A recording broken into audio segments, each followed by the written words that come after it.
Will the U.S. dollar continue to defy the naysayers? I'm Bob Stokes with Elliott Wave International. In early January, sentiment toward the U.S. dollar was very negative. This quote from a January 5th MarketWatch article is a sample.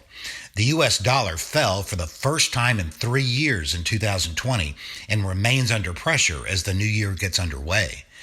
Even so, the very next day, our January 6th U.S. short-term update took an independent stance and said sentiment is compatible with an impending low in the U.S. dollar index.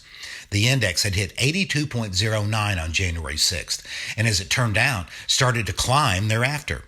However, the negative sentiment was firmly entrenched after a downtrend that had extended for several months. Hence, these two ominous headlines during the second half of January. Investor bets against the dollar are at their biggest in almost 10 years. The dollar's crash is only just beginning. At the time, betting against the buck seemed almost like a no-brainer for those who take their cues from the financial news.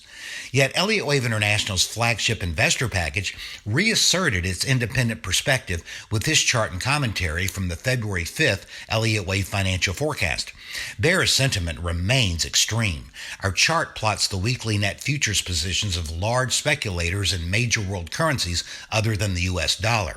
A declining line shows that large speculators are increasing their bets toward a rise in foreign currencies relative to the buck.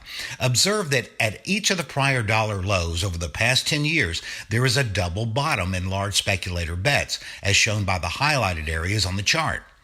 About a month later, a March 8th financial news story said the U.S. dollar hit a 3.5-month high against a basket of currencies on March 8th.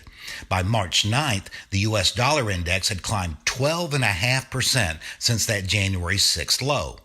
Of course, pullbacks are to be expected during any rally, but the major point is that Elliott Wave International's independent analysis of the dollar has been highly useful to subscribers.